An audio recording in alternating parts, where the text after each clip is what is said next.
उपस्थित धर्म स्नेही सत श्रद्धालु भव्यवर पुंडरीक पुण्यात्मा महानुभाव, धर्म के 10 लक्षण जिनकी बारे में हम सोचने समझने का प्रयास कर रहे हैं, जिनकी चर्चा अंतःकरण से सुन रहे हैं, सुनने के साथ साथ कुछ अंतर में चुन रहे हैं, शब्दों को सुनकर के उनके अर्थ को गुन रहे हैं। ये धर्म के लक्षण हमें धर्म के समग्र स्वरूप को प्रदान करने में समर्थ हैं। धर्म के लक्षण ये 10 हैं, इनका हम किसी भी प्रकार से चिंतन कर सकते हैं। उत्तम क्षमा आदि 10 धर्म हैं। किसी भी धर्म का चिंतन मनन और ग्रहण करने का भाव कभी भी आ सकता है। ऐसा कोई निबद्ध सिद्धांत नहीं है कि इस धर्म के बाद, इस लक्षण के बाद यही आना चाहिए। फिर भी पूर्ववर्ती आचार्यों की परंपरा का संपोषण करते हुए उन्होंने इस प्रकार से क्रम उचित समझा है। क्रोध मान माया लोभ क्रमशः एक एक कसाय का समन करते हुए धर्म के एक एक लक्षण को प्राप्त किया जा सकता है। इसलिए आज धर्म के चतुर्थ लक्षण उत्तम शौच धर्म की चर्चा आज करते हैं। शौच शब्द का अर्थ है शुचिता, पवित्रता,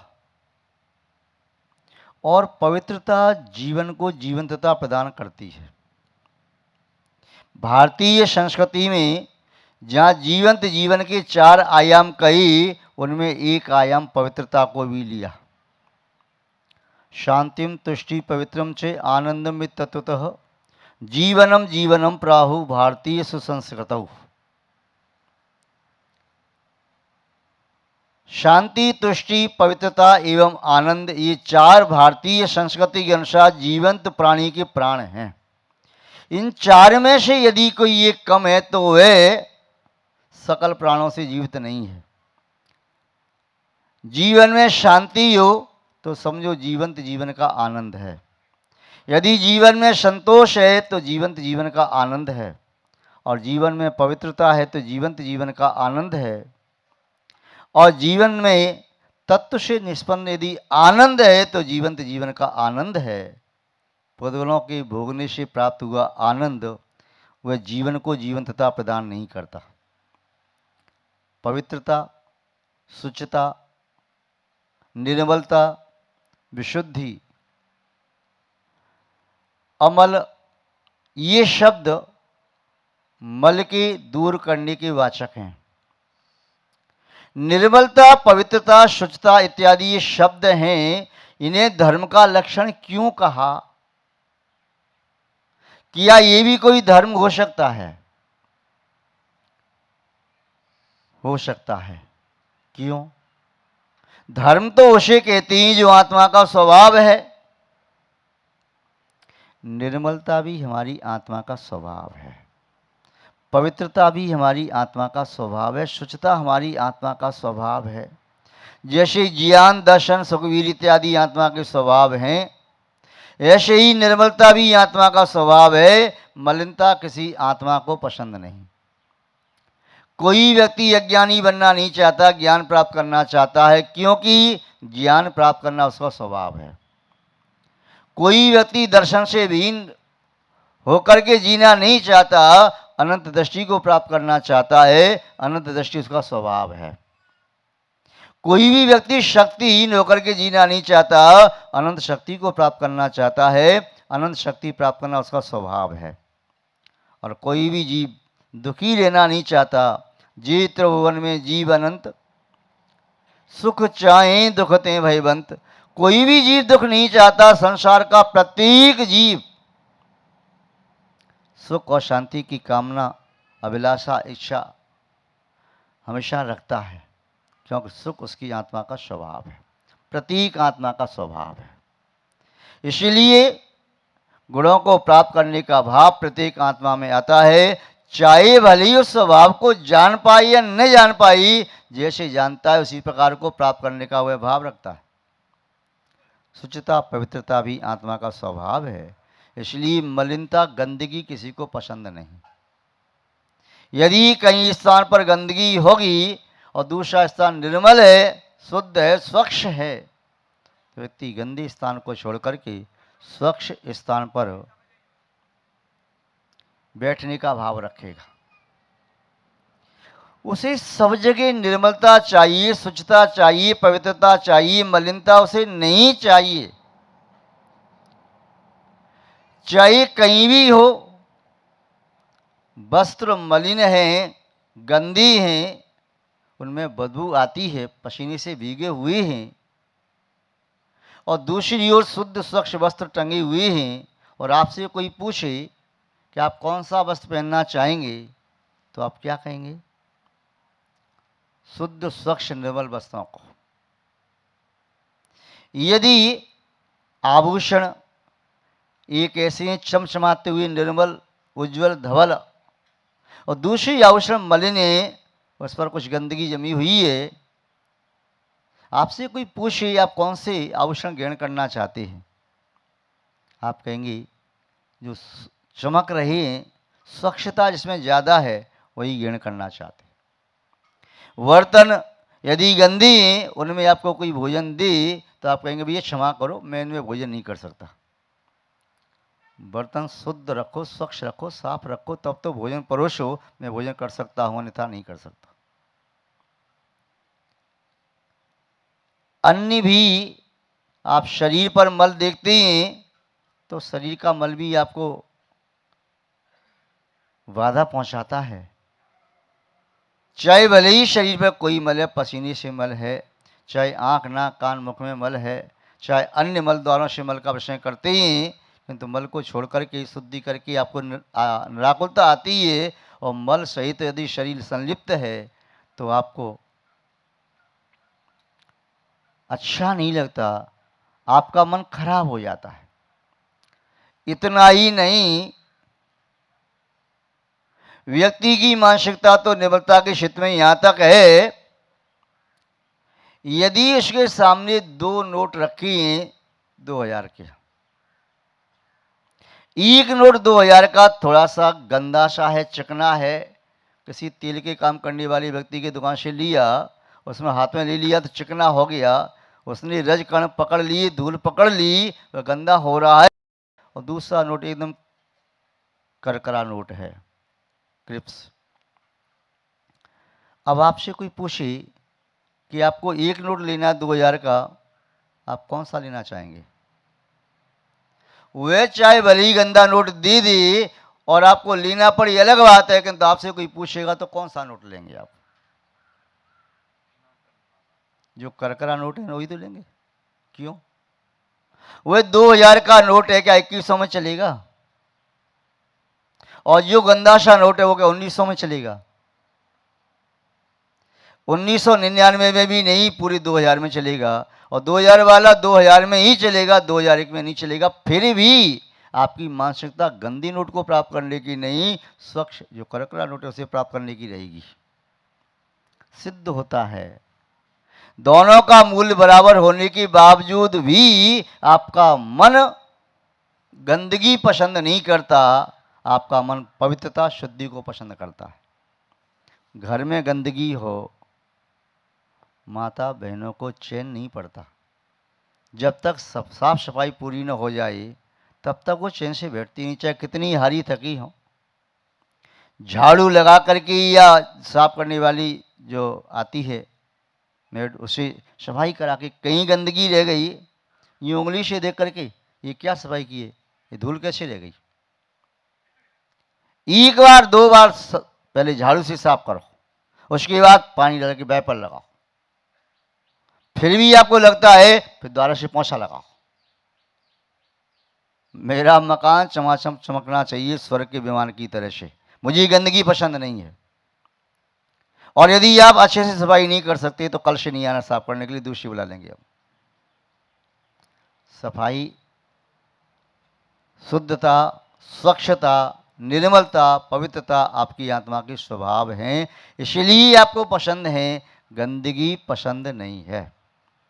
हाथों में गंदगी, यदि गंदे हाथों चिकनी से हाथ हों और आपको गंदे हाथों से कोई परोसे भोजन, तो आप कहे भाई साहब पहले हाथ साफ करके आओ। हाथों में भी सफाई हो और बातों में भी सफाई हो।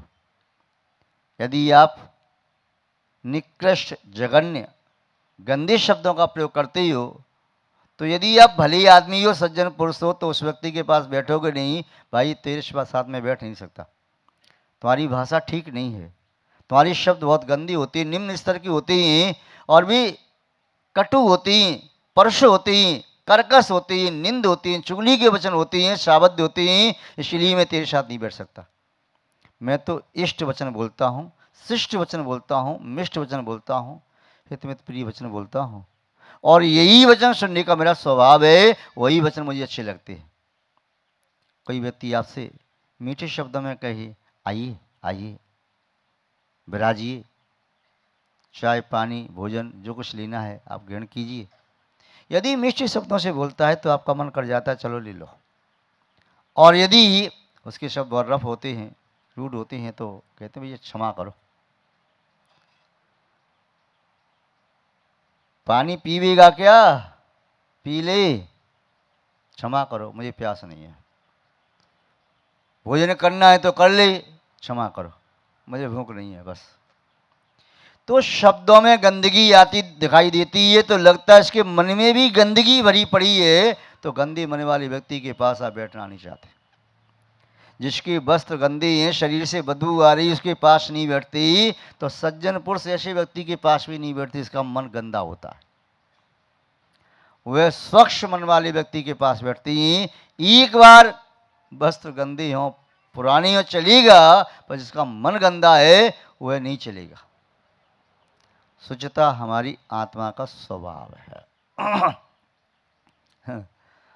लोग कहते हैं, ग्राम देहात के लोग भी, अरे श्वान भी बैठता है तो पूंछ से झाड़ करके बैठता है, तू तो इंसान है, ऐसे गंदगी में कैसे बैठ गया।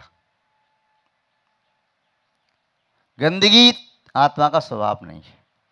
यहां पर भी बात उसी धर्म की ओर संकेत कर रही है, उत्तम शौच धर्म। शौच मानी पवित्रता। पवित्रता कहां पर हो, बाहर की पवित्रता का ख्याल आप खूब रखते हो, किंतु अंदर की पवित्रता का ख्याल रखना भी बहुत जरूरी है। मन पवित्र हो, शरीर को शुद्ध करने के लिए जब आप नहाना प्रारंभ करते हो तो बाल्टी की बाल्टी पानी डालते जाते हो, नल खोल दिया, नहा रहे हो, शावर से नहा रहे हो, और यदि फिर भी संतोष नहीं हुआ तो नाना प्रकार के साबुन लगा करके शरीर को स्वच्छ करने का प्रयास कर। वस्त्रों को बिल्कुल स्वच्छ चमाचम वस्त्र हों तो पहनते हो, पर मन को गंदा क्यों रखते हो।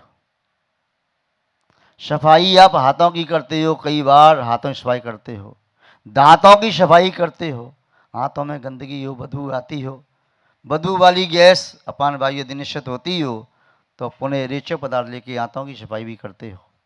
हाथों में सफाई, दांतों में सफाई, बातों में सफाई, आंतों में सफाई, सब जगह सफाई आपको पसंद है, मन में सफाई क्यों पसंद नहीं। तन की सफाई करते हो, वचनों में सफाई रखते हो, वसन की सफाई करते हो, और अपनी निकेतन सदन भवन की सफाई रखते हो, तो मन की सफाई रखना जरूरी है, तभी चेतना शुद्ध हो सकेगी। मन की अशुद्धि चेतना को शुद्ध नहीं होने देगी। एक बार गुरु द्रोणाचार्य के शिष्य पांडव तीर्थ यात्रा की भावना से चले। उन्होंने श्री कृष्ण से भी आग्रह किया कि आप भी हमारे साथ तीर्थ यात्रा के लिए चलें। श्री कृष्ण जी ने कहा, देखो मैं अभी नहीं जा सकूंगा। अरे आप तीर्थ यात्रा के लिए मना कर रहे हैं, हम अनेक तीर्थों में स्नान करके आना चाहते हैं। हिंदू परंपरा का ये प्रसंग है। हम अनेक तीर्थों में स्नान करेंगे, अनेक शर्तों में स्नान करेंगे, और आप चलिए, आपके बिना हमें तीर्थ यात्रा में आनंद नहीं आएगा। उन्होंने कहा, देखो ज़्यादा आग्रह मत करो, मैं अधिक आग्रह करने से चल दूं ऐसा नहीं है, मेरी मजबूरी है, प्रतिकूलता में आपके साथ आज नहीं जा सकता। कुछ दिनों बाद यात्रा के लिए जाएं तो मैं विचार कर सकता हूँ। उन्होंने कहा, नहीं हम टाल नहीं सकते, हमें तो अभी जाना है। ठीक है, आप नहीं मानते हो तो एक काम करो, आप तीर्थों में स्नान करने जा रहे हो, मेरी तरफ से तुबड़ी ले जाओ, इसको भी तीर्थों में स्नान करा देना। क्योंकि आपका मानना है कि तीर्थों में स्नान करने से आत्मा पवित्र हो जाएगी। वे पांचों पांडव तीर्थ यात्रा के भाव से गए, अनेक झील, सरता, नदी आदि में स्नान किया, इस भावना से हम पवित्र हो जाएंगे। और पुनः वह जो तुबड़ी दी थी नारायण श्री कृष्ण ने, उस तुबड़ी को भी एक बार नहीं, एक एक भाई ने 108 बार स्नान कराया। उस तुबड़ी को भी उसमें जल में स्नापित किया। जब यात्रा से लौट करके आई तो उन्होंने नारायण श्री कृष्ण से कहा कि हमारी यात्रा आपकी शुभ भावनाओं के माध्यम से सकुशल हुई, हम निराकुलता से आनंद के साथ लौट करके आए। नारायण श्री कृष्ण ने कहा, और मेरी तुबड़ी? हाँ, उसको भी हमने स्नान कराया, उसने भी तीर्थ यात्रा की है, और एक एक तीर्थ में 108 बार स्नान एक एक भाई ने कराया है, यानी 540 बार स्नान किया तुबड़ी ने। अरे वाह, फिर तो वो तुबड़ी इतने तीर्थों में स्नान करके आई है, इतनी इतनी बार स्नान किया है, तब तो बहुत परम पवित्र हो गई होगी।